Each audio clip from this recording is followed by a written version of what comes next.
नमस्कार, मैं हूं संजय शर्मा। आप देख रहे हैं 4 PM न्यूज नेटवर्क। इस देश में दो दो टके के नेताओं को आलीशान सुविधाएं दी जाती हैं। उनके बंगलों को सजाने के लिए करोड़ों रुपए खर्च कर दिए जाते हैं, भले वो हत्यारे हों, डकैत हों, बलात्कारी हों। उनकी अय्याशी के लिए, उनकी सुख सुविधाओं के लिए मेरे और आपके टैक्स के पैसे से बरसात कर दी जाती है। ये सब बातें मैं इसलिए कह रहा हूं क्योंकि मुझे दर्द है।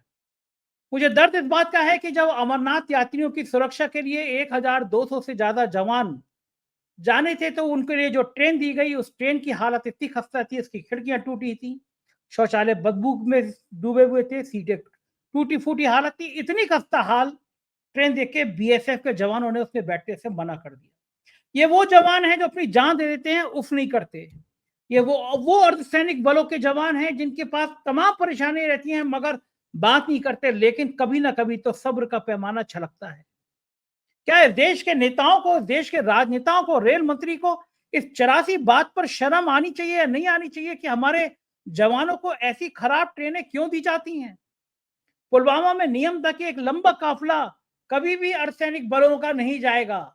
अगर लंबा सैनिक का काफिला है तो वो हेलीकॉप्टर से, जहाज से जाएगा, नियम था। जम्मू कश्मीर के गवर्नर सत्यपाल मलिक ने मुझे बताया।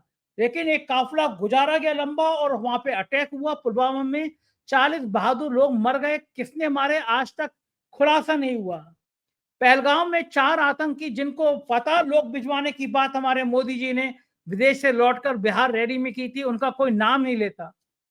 सर्वदलीय बैठक, सर्वदलीय प्रतिनिधि मंडल जो विदेशों में भेजा गया था कि दुनिया को अपनी बात बताओ, वो अपनी बात बताने में कम, शराब के जाम छलकाने और गानों की वजह से ज्यादा सुर्खियों में रहा। लौट के आया तो प्रधानमंत्री जी इतने हंसते खेलते हुए इससे मिले जैसे मानो वो चारों आतंकियों हमारे कब्जे में है।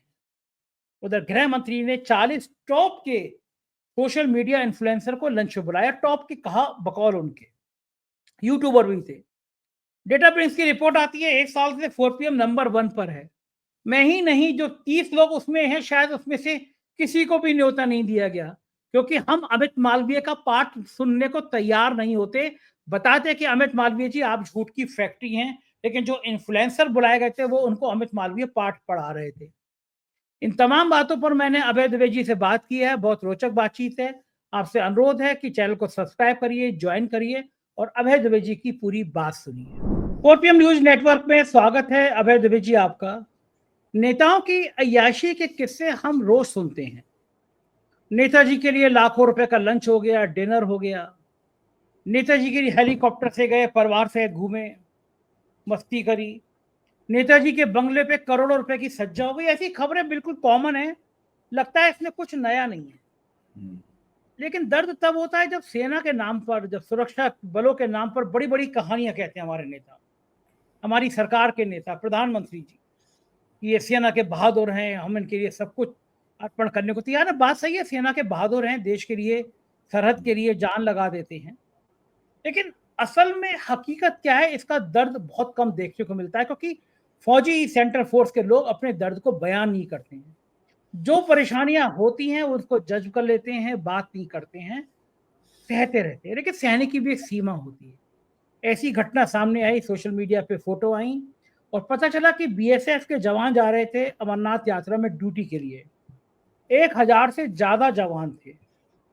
उनको जाने के लिए एक ऐसी ट्रेन दी गई जो बहुत खस्ता हाल में थी, जिसकी खिड़कियां टूटी हुई थी, जिसके टॉयलेट गंदे थे, सीटें टूटी हुई थी। मैंने कहा ना, वो लोग, सहने की भी एक सीमा होती है। बीएसएफ के जवानों का सब्र का इम्तिहान खत्म हो गया। उन्होंने कहा हम इस ट्रेन पे नहीं जा सकते। हंगामा हो गया। फिर बताया जाता है कि 4 दिन बाद दूसरी ट्रेन उपलब्ध कराई गई। इससे पहले सतपाल मलिक ने मुझसे कहा था, इंटरव्यू में कहा था, कि जब पुलवामा में अटैक हुआ, सड़क पे 300 किलो आरडीएक्स लेकर एक व्यक्ति ने काफिले पर टक्कर मार दी, तो सतपाल मलिक ने मुझे बताया कि ये प्रोटोकॉल था, नियम था, कि जब भी सीआरपीएफ का या किसी भी सुरक्षा बल का बड़ा कानवाई जाएगा, बड़ा काफिला जाएगा, तो सड़क से नहीं जाएगा, उसके लिए हवाई जहाज उपलब्ध कराए जाएंगे, हेलीकॉप्टर उपलब्ध कराए जाएंगे, क्योंकि बड़े काफिले पे अटैक करने में आसानी होती है। और सतपाल मलिक ने कहा कि मुझसे अगर मांगे जाता तो मैं हेलीकॉप्टर उपलब्ध करा देता, लेकिन पता नहीं क्या साजिश थी कि वो सारे कानवाई को पैदल ले जाएगा। 40 जवान हमारे सीआरपीएफ के मर गए। कबे जी, मैं ये जानना चाहता हूँ कि क्या सरकार पे, सिस्टम पे कोई फ़र्क पड़ेगा ऐसी चीज़ों के लिए? हम अवशप्त हैं कि हमारे सैनिक, हमारे फ़ौजी इसी तरह की खराब ज़िंदगी जीते रहें। ये इतना संवेदनहीन सिस्टम क्यों हो गया है? देखिए, आपको याद होगा कि ऑपरेशन सिंदूर के बाद जब संघर्ष विराम हो गया, उसके बाद में अमित शाह ने बॉर्डर सिक्योरिटी फोर्स के एक कार्यक्रम में भाग लिया था और उस कार्यक्रम में उन्होंने दावा किया था कि बीएसएफ के जवानों ने बहुत जबरदस्त किस्म की उपलब्धि की है। उन्होंने पाकिस्तानी सेना की बहुत सी चौकियां, उन्होंने जितनी चौकियों की संख्या बताई थी शायद वो सैकड़ों में थी, 200-250 चौकियों का उन्होंने बताया था कि उन्होंने पाकिस्तानी सेना के आउटपोस्ट हैं वो उन्होंने नष्ट किए। यानी बॉर्डर सीमा सुरक्षा बल को उन्होंने इतना बड़ा श्रेय दिया। तो एक तरफ तो यह है कि आप सीमा सुरक्षा बल के पराक्रम का जयगान कर रहे हैं और उसके जरिए फिर सीमा सुरक्षा बल के कार्यक्रम में ये लोग जाते हैं, नेता लोग, मंत्री लोग, तो उनका हैट लगाते हैं। और अगर अमित शाह ने तो शायद उनकी पोशाक नहीं पहनी थी, नरेंद्र मोदी होते तो शायद उनकी पोशाक भी पहन लेते और उसके बाद में फिर उन लोगों के बीच में जाते हैं। तो ये सब करते हैं, फोटो अपॉर्चुनिटी बनती है, अखबारों में वक्तव्य होता है, ये सब होता है। और उसके बाद में जब उन उन जवानों के लिए सुविधाओं और सुरक्षाओं की बात होती है, तब इस तरह की खबरें सामने आती हैं जिस तरह की खबर का आपने जिक्र किया। ये खबर आज देश के सभी अखबारों में है और ये एक राष्ट्रीय शर्म की बात है, मैं ये कहूंगा। ये कोई ऐसी बात नहीं है इसको आसानी से टाल दिया जाए। अब आप अश्विनी वैष्णव जो है वो रेल मंत्री हैं, क्या अश्विनी वैष्णव और उनके अमले को और जो रेल मंत्रालय चलाने वाला जो एक वो है बोर्ड है, उनको ये नहीं मालूम है कि अमरनाथ यात्रियों की सुरक्षा के लिए बीएसएफ के 1000 जवान जाने वाले हैं? नहीं मालूम था।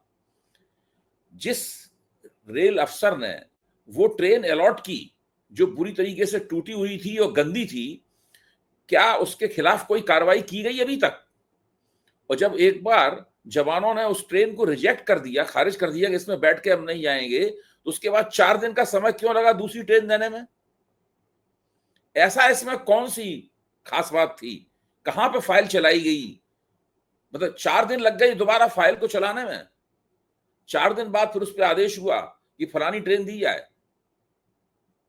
आप सोचिए ये पूरी व्यवस्था क्या है?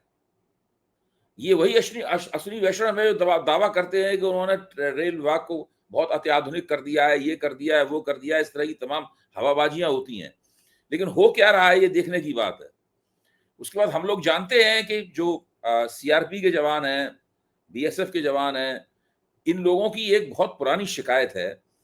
ये कहते हैं कि भाई सेना को जितनी सुविधाएं मिलती हैं और सेना को जो मर्तबा हासिल है, यानी जो उनको जो उनका स्तर माना जाता है सेना का, वो हम लोगों को नसीब नहीं है। खासतौर से केंद्रीय आरक्षित पुलिस को, सीआरपीएफ को और बीएसएफ को ये दर्जा हासिल नहीं है उसको, और उनको ये दर्जा दिया जाए। आज तक इनके इस बात के ऊपर कोई विचार नहीं हुआ। ये बहुत पुरानी शिकायत है, शिकायत अखबारों में भी छप चुकी है और इसके प्रतिनिधि मंडल बना के वो लोग बहुत बार उन लोगों को, उनके जो प्रतिनिधि हैं वो दे भी चुके हैं और उस पर काफी टीवी की बहस में भी मैंने भाग लिया है इन तमाम सवालों के ऊपर कि आप केंद्रीय सुरक्षा पुलिस को और सीमा सुरक्षा बल को आप वो दर्जा क्यों नहीं देते हैं जो कि फौजियों को दर्जा प्राप्त है। तो ये बहुत सारी इस तरह की समस्याएं हैं। जो अर्धसैनिक बल हैं, एक तो सैनिक हैं और दूसरे अर्धसैनिक बल हैं। अर्धसैनिक बल, सैनिक तो बाद में इस सबसे आखिर में इस्तेमाल किए जाते हैं। अर्धसैनिक बलों की इस्तेमाली तो सारे देश में कोई भी समस्या है, कहीं कर्फ्यू लगे, कुछ हो, कहीं दंगा हो जाए, बाढ़ हो जाए, सब हर जगह उनको लगाया जाता है उसमें। इस तरह के जो 4-5 अर्धसैनिक बल हैं, एक औद्योगिक सुरक्षा बल है, वो भी इसी श्रेणी में आता है, सीआईएसएफ जिसको बोलते हैं। तो इन सबके जो जवान हैं, अफसर हैं, उनकी जो सेवा शर्तें हैं, उनके लिए जो सुविधाएं हैं, इन सबका ख्याल रखना भारतीय सरकार, भारतीय गणराज्य का और भारत सरकार का कर्तव्य है। उसकी तरफ इन लोगों का कोई ध्यान नहीं है, कभी भी ध्यान नहीं था, आज भी ध्यान नहीं है। ये सिर्फ उनके पराक्रम और शौर्य और उनकी कुर्बानियों की राजनीतिक फसल काटते हैं, इसके अलावा ये कुछ नहीं करते। देखो ठीक बात है, एक और बड़ा मुद्दा है। आप जरा एक बार और मैं जोड़ दूं, 2019 में इस सरकार को जो बहुमत प्राप्त हुआ, क्या उसमें पुलवामा में मारे गए जो सीआरपीएफ के जवान थे, उनकी शहादत नहीं थी उसके पीछे? वही थी। पुलवामा में जब उनकी शहादत हुई, उसके बाद आपने बालाकोट स्ट्राइक की, मतलब जो है सारे देश में घूम घूम के प्रचार किया, होर्डिंग लगाए आपने कि हमने घुसकर मारा, घुसकर मारा। और उसके बाद 5 साल तक बहुमत के साथ सरकार चलाई इन्होंने, केवल उस घटना की वजह से, उनकी शहादत के दम पर। बिल्कुल ठीक बात है। और एक बड़ा मुद्दा, शायद दुनिया का सबसे बड़ा सुरक्षा बल है सीआरपीएफ। सीआरपीएफ के लोग लगातार इस बात की डिमांड कर रहे हैं, निचले स्तर के जो कर्मचारी हैं, जो सिपाही हैं, जो कांस्टेबल हैं, उनके भत्ते लगातार, ये डिमांड हो रही है कि भत्ते बढ़ाए जाएं। जी जी। इस हद तक परेशानी में रहते हैं सिपाही, कांस्टेबल, दरोगा। उनके रहने की व्यवस्थाएं कम हैं, उनके जब वो चले जाते हैं उनके परिवार की सुरक्षा नहीं है। लेकिन भत्तों की बढ़ोतरी ऊंट के मुंह में जीरा है। पूरा सीआरपीएफ बल परेशान है। सीआरपीएफ के लोगों की डिमांड है कि भाई सीआरपीएफ का डीजी, एडीजी, आईजी, आईपीएस क्यों बनता है? आईपीएस अफसर जाते हैं 2 साल के, 3 साल के डेपुटेशन पर। उन्हें सीआरपीएफ की एबीसीडी नहीं पता होती है। उन्हें नहीं पता होता है कि झारखंड के जंगलों में नक्सलियों से कैसे लोहा लिया गया। उन्हें नहीं पता होता है कि उड़ीसा में नक्सलियों से कैसे लोहा लेकर और कितने बहादुर जवानों ने अपनी जान दे दी। वो आते हैं डेपुटेशन पे और सीआरपीएफ के बड़े धन को अपना चारागाह बनाते हैं, मौज करते हैं, हेलीकॉप्टर पे घूमते हैं, बढ़िया मस्ती करते हैं, 3 साल में चले जाते हैं। एक लंबे समय से सीआरपीएफ की डिमांड है कि भाई सीआरपीएफ का एडीजी, आईजी, डीजी सीआरपीएफ का ही अफसर हो। बात सही है, कमांडेंट उन्हीं है, का कैडर कमांडेंट बनाया जाए, उन्हीं का कैडर उन्हीं बनाया जाए। का कैडर देखिए बनाया जाए। है क्या कि जो आईपीएस अफसर होते हैं, उनका लक्ष्य होता है सिविल पुलिस में जाना। वो सिविल पुलिस में किसी जिले के पुलिस कप्तान बनना चाहते हैं, किसी राज्य में पुलिस कमिश्नर बनना चाहते हैं, आईजी बनना चाहते हैं, ये सब बनना चाहते हैं। वो ये उनकी प्राथमिकताएं हैं। लेकिन जब उनका सीआरपी में या सीआरपीएफ में तबादला होता है उनका, तो सबसे पहले उन्हें लगता है कि उन्हें किसी किसी दंड वाली जगह पे भेज दिया गया है। तो शुरू में सबकी प्रतिक्रिया होती है, हाय ये क्या हुआ, हमें वहां भेज दिया गया। तो और फिर वो किसी तरीके से वहां पर 3 साल का समय काटते हैं, 2.5-3 साल का समय काटते हैं, और उसके बाद फिर से सिविल पुलिस में जो गद्देदार जगह होती हैं, आरामदेह जगह होती हैं, जहाँ पे माल पानी का इंतजाम अच्छा होता है, रंग रुतबा बहुत बढ़िया होता है, राजनीतिक संपर्क वगैरह भी होते हैं, वो भी सब चलता है, वहां पे चले जाते हैं।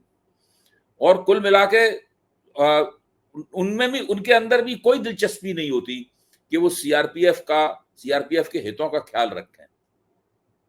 मतलब इतने दिनों से आप देखिए कितने आईपीएस अफसर आज तक सीआरपी के आईजी, डीआईजी वगैरह सब बन चुके हैं। इनमें से किसी ने भी सीआरपीएफ के मुद्दे को नहीं उठाया। मैं ये नहीं कह रहा हूं उन्हें प्रेस कॉन्फ्रेंस करनी चाहिए या सार्वजनिक रूप से उठानी चाहिए, भाई डिपार्टमेंट के अंदर तो वो लोग लिख ही सकते हैं ना। ये प्रक्रियाएं जो होती हैं कोई सार्वजनिक रूप से नहीं चलाई जाती हैं। मैं इस बात को मानता हूं, वो बात गलत होगी अगर सार्वजनिक रूप से इस बात को कहा जाएगा। लेकिन अंदर ही अंदर डिपार्टमेंट के अंदर गृह मंत्रालय के साथ में और ये जो भी आपके विभाग हैं, मंत्रालय हैं, उनके अंदर तो आप कम से कम इन प्रक्रियाओं को चला सकते हैं। सरकार के सामने कह सकते हैं कि हम 3 साल से या इतने साल से हम उसके आईजी हैं, हम उसके कमांडेंट हैं, और हमने देखा है कि वहां पर कितनी बुरी हालत है, उनकी तनख्वाहें भी कम है, उनकी सुविधाएं भी कम है। उनको जब उनको किसी एनकाउंटर वगैरह में उनकी मौत होती है तो उनको उस तरह का सम्मान, उस तरह का मुआवजा, उस तरह की भरपाई नहीं मिलती जो कि सेना में मिलती है। अगर सेना जैसा ही नहीं किया जाए तो कम से कम कुछ इनका स्तर बढ़ाया जाए। ये सब चीजें तो वो लिख ही सकते हैं, कोई कुछ नहीं करता। कोई कुछ नहीं करता, ठीक बात है। और सीआरपीएफ और बाकी सिक्योरिटी के लोग इसी तरह परेशान रहते हैं। बात जरा पॉलिटिकल करते हैं। अमित शाह जी ने ये भी 40 पॉलिटिकल ही बात है संजय जी, हाँ, ये हम लोगों ने भी चर्चा की है, ये नॉन पॉलिटिकल चर्चा नहीं है, ये हाँ, पॉलिटिकल चर्चा है। क्योंकि राजनीतिक इच्छा शक्ति जब होगी तभी ये बात आगे बढ़ेगी। बिल्कुल ठीक, सहमत हूँ। अमित शाह जी ने, केंद्रीय गृह मंत्री जी ने 40 सोशल मीडिया के इन्फ्लुएंसर को बुलाया, शायद लंच पे बुलाया था, और 40 में यूट्यूबर्स भी थे। लेकिन डेटा ब्रिंग्स की एक रिपोर्ट आती है जिसमें टॉप के 30 नाम होते हैं जिनकी व्यूअरशिप सबसे ज्यादा होती है। 4PM लगभग एक साल से ज्यादा हो गया, उसमें लगातार नंबर 1 है। मैं अपनी बात भी नहीं कर रहा, लेकिन वो जो 30 हैं जो टॉप में, जिनका यूट्यूब सबसे ज्यादा देश और दुनिया में देखा जाता है, 4PM ही 140 से ज्यादा देशों में देखा जाता है, सब जानते हैं। उन 30 में शायद ही कोई व्यक्ति ऐसा नहीं था जिसको अमित शाह ने बुलाया हो। अमित शाह जी ने बिहार के लोग खासतौर से बुलाए क्योंकि बिहार में चुनाव है। फिर मजे की बात है, चलो ठीक है, आपने 11 साल पूरे होने पे अपने मन पसंद इन्फ्लुएंसर को बुला लिया। पहले भी वो समय रैना और इलाहाबादी को बुला के विवादों में आ चुके हैं कि जिनको प्रधानमंत्री ने इलाहाबादी को, समय रैना को दिया, बाद में उनको बड़ा विवाद हो गया समय रैना के एक शो पे जो कमेंट हुआ था। मेरा मानना है कि जब आपने सोशल मीडिया इन्फ्लुएंसर को बुलाया तो तस्वीर वायरल हुई, अमित मालवीय उन सोशल मीडिया इन्फ्लुएंसर को पाठ पढ़ा रहे हैं। वो अमित मालवीय जिनको झूठों का बादशाह कहा जा सकता है, जिनके फर्जी ट्वीट की चर्चा पूरी दुनिया में हुई है कि अमित मालवीय झूठ की फैक्ट्री है, आईटी सेल के हेड हैं। 2-2 रुपए वाले ट्रोल उन्होंने हजारों की संख्या में कर रखे हैं। आप बोलेंगे कल मेरा ये शो जाएगा, आप देखिएगा ट्रोल्स पे ऐसे लोग ट्वीट करेंगे, एक्स पे लिखेंगे, जिनके 5 फॉलोअर होंगे, जिनके 20 फॉलोअर होंगे, चेहरे पे जय हिंदू राष्ट्र लिखा होगा, किसी भूत की तस्वीर बनी होगी, अपनी तस्वीर भी नहीं होगी, परिचय भी नहीं होगा, किसी बहन जी की फोटो लगी होगी, होंगे भैया जी, और वो 2-2 रुपए उनको ट्वीट करने बोलते हैं, गाली देने का अभियान चला दो। ये माना जाता है कि अमित मालवीय इनके हेड हैं, और अमित मालवीय के खिलाफ पिछले दिनों FIR लिखने की भी एक फर्जी मामले में कंप्लेंट हुई। ऐसे अमित मालवीय और कुछ बड़े चेहरे भी थे जो सोशल मीडिया पे हैं, उनका फोटो भी वायरल हुआ, उनको अमित मालवीय ज्ञान दे रहे हैं। बिहार चुनाव से पहले सोशल मीडिया इन्फ्लुएंसर की जरूरत क्यों पड़ी होगी अमित शाह जी? देखिए, 2024 के लोकसभा चुनाव की जब मुहिम चल रही थी, उस वक्त भारतीय जनता पार्टी के जो शीर्ष के रणनीतिकार हैं, उनके बीच में इस बात को लेकर कई दफा चर्चा हुई कि सोशल मीडिया की तरफ से जो आलोचना आ रही है सरकार की, उससे एंटी इनकम्बेंसी बढ़ने में मदद मिल रही है। वो लोग इस बात को लेकर चिंतित हुए, लेकिन उनके पास चूंकि मुहिम बिल्कुल सिर पे थी, वो चली रही थी मुहिम, तो बिल्कुल समय नहीं था कि वो इस मसले की तरफ ज्यादा ध्यान देते। लेकिन ये उनका फिर उन्होंने बहुमत खो दिया, और भारतीय जनता पार्टी में इस बात को लेकर मतैक्य है कि ये जो 2024 में बहुमत खोया है, इसमें सोशल मीडिया की भूमिका है। सोशल मीडिया की महत्वपूर्ण भूमिका है इसके अंदर। अगर भूमिका नहीं होती अभय द्विवेदी, तो काहे 4PM को प्रतिबंधित करने के लिए सरकार यूट्यूब को लिखती कि चैनल बंद कर दो, एंटी नेशनल, और फिर बाद में कहते हैं वापस ले लीजिए। ठीक करें आप। मेरा कहना यह है कि तब से लगातार भारतीय जनता पार्टी इस हथकंडे की खोज में है कि कैसे सोशल मीडिया को नियंत्रित किया जाए। इसको नियंत्रित करने का एक तरीका तो यह है कि ऐसा कोई कानून बनाया जाए जिसके फेर में पड़ के सोशल मीडिया वाले जो आलोचना करते हैं, उस आलोचना को किसी तरीके से वो आलोचना मंद करने पर मजबूर हों, कुछ लोग मैदान छोड़कर चले जाएं, कुछ लोग डर जाएं।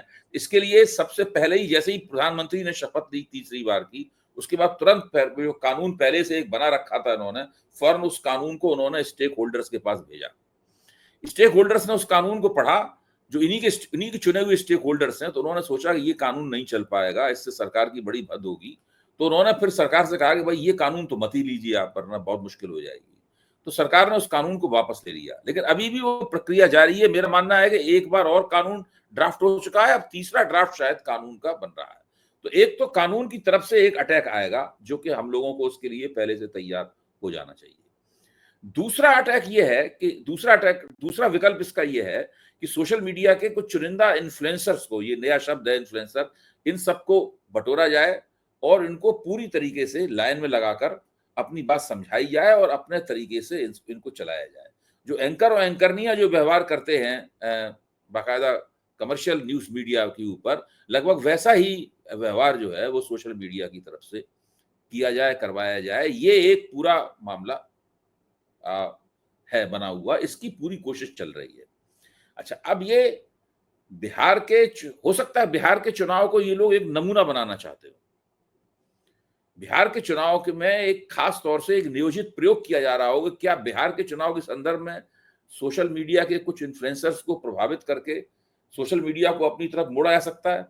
क्योंकि 2024 के वक्त ये देख चुके हैं कि जो सरकार की आलोचना करने वाले प्लेटफॉर्म थे, उनके सब्सक्राइबर तेजी के साथ बढ़े, उनकी लोकप्रियता तेजी के साथ बढ़ी, उनकी जो ऑडियंस थी वो तेजी के साथ बढ़ी। मतलब देखने वाले जो इनके पक्ष के थे, जो भाजपा के पक्ष के थे, वो भी ठीक है, उनके अंदर भी कुछ वृद्धि हुई, उनमें से भी कईयों के पास अच्छे सब्सक्राइबर हैं और ऑडियंस है, लेकिन जो आलोचक थे उनके मुकाबले वो कहीं नहीं ठहरते। ये स्थिति है। तो मैं कहना इसमें ये चाहता हूं कि ये सरकार अभी तरह तरह के प्रयोग कर रही है।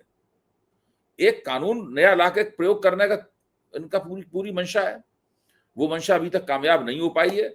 मुझे ऐसा लगता है इस खबर को देखकर कि बिहार के चुनाव के मौके का फायदा उठाकर ये लोग एक ऐसा एक्सपेरिमेंट करना चाहते हैं, ऐसा प्रयोग करना चाहते हैं, जो प्रयोग अगर कामयाब हो गया तो फिर ये सारे देश के पैमाने पर करेंगे। फिर उत्तर प्रदेश के जब चुनाव आएगा तब भी ये इस तरह का प्रयोग उत्तर प्रदेश के संदर्भ में किया जाएगा, फिर राष्ट्रीय संदर्भ में ये प्रयोग किया जाएगा। बिल्कुल ठीक कह रहे हैं। इस बीच में प्रधानमंत्री जी ने जो सर्वदलीय प्रतिनिधि मंडल गया था, उससे मुलाकात करी और बड़े हंसते खिलखिलाते हुए फोटो वायरल हुई। मुझे बड़ा याद आया कि ये तस्वीरें उन परिवारों के दिल पर क्या असर डाली होंगी जिन परिवारों के लोग इसमें पहलगाम हमले में मारे गए। वो तो ये चाहते हैं कि भैया वो जो 4 लोगों ने मारा उनके उसी तरह छत विचित शव चाहिए, उन्हें सजा चाहिए, अगर पकड़ सकते हो कानून से फांसी चाहिए। आप हंस रहे हैं, खिलखिला रहे हैं, आपके प्रतिनिधिमंडल विदेश में जाके जाम छलका रहे हैं, गाना गा रहे हैं, फिर लौट के प्रधानमंत्री जी हंसते मिलते मिल रहे हैं, जैसे कोई एक टूर हो, एक पिकनिक टूर हो, जिससे लौट के आ गए और मुखिया ने कहा वाह वाह क्या बात है। इंटरनेशनल स्तर पर छीछा लेदर हुई, कहीं खबर नहीं छपी। पाकिस्तान इस झड़प के बाद हमसे कहीं ज्यादा मजबूत हुआ, इतिहास रिकॉर्ड बता रहे हैं। रूस, चाइना, अमेरिका सब तो उसके पक्ष में खड़े हो गए। टर्की, हमारे साथ कोई देश खड़ा नहीं हुआ। अमेरिका ने फिर कहा, आज कहा, कल कहा, हम द्विपक्षीय वार्ता के बाद मध्यस्थता करने को तैयार हैं कश्मीर के मामले पर, और ट्रंप जी ऐसा कर देंगे। भारत की बेइज्जती कर रहे हैं अमेरिका के महाराज ट्रंप जी, कोई प्रतिक्रिया नहीं आ रही है। क्या हम उन आतंकियों को भूल जाए जो मार के चले गए? जमीन खा गई, आसमान निकल गया। सरकार तो कम से कम यही चाहती है संजय जी, सरकार ये चाहती है कि उन आतंकियों को भूल जाया जाए, उन 4 आतंकियों के बारे में कोई चर्चा ना करे, कोई सवाल ना उठाया जाए। देखिए, किसी भी सरकारी पक्ष के व्यक्ति से आप कभी उन 4 आतंकियों का जिक्र नहीं सुनेंगे। किसी भी भारतीय जनता पार्टी के प्रवक्ता से आप उन 4 आतंकियों का जिक्र नहीं सुनेंगे। किसी भी गोदी मीडिया के एंकर और एंकरनियों से आप उन 4 आतंकियों का जिक्र नहीं सुनेंगे, कभी नहीं सुने। केवल हम ही लोग उनके बारे में बात करते रहते हैं, या विपक्ष उनके बारे में बात करता रहता है।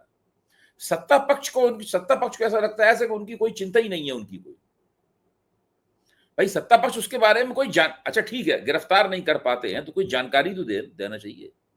एएनआई के उस इन्वेस्टिगेशन का क्या हुआ? जब जो बैसरण घाटी में जिस दिन हत्याकांड हुआ था उसके तुरंत बाद शुरू हो गया था, जिसको रोज बिल्कुल मनोहर कहानियों की, किसी जासूसी कहानी की तरह टीवी पे लगातार दिखाया जाता रहा। कम से कम मैं मानता हूं कि 1 हफ्ते तक तो दिखाई जाता रहा वो।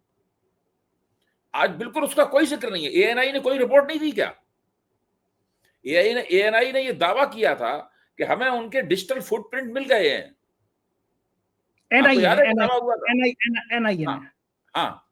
नेशनल इन्वेस्टिगेटिव एजेंसी ने, मैं गलती से बोल दिया, नेशनल इन्वेस्टिगेटिव एजेंसी ने दावा किया था कि हमें उनके फुटप्रिंट मिल गए हैं। हमें ये भी पता है कि उनके हैंडलर्स कहाँ बैठे हुए थे जिनके साथ वो संपर्क में थे।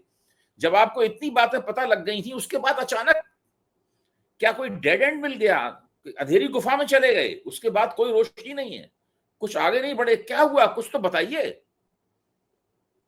और जो लोग अपने आप को टीवी और अखबार, बड़े बड़े अखबार निकलते हैं इस देश में, बड़े बड़े टीवी चैनल चलते हैं इस देश में, जिसके पीछे 1-1 हजार करोड़ रुपए की पूंजी लगी हुई है, क्या उन लोगों का कर्तव्य नहीं बनता कि वो इस सवाल को उठाएं?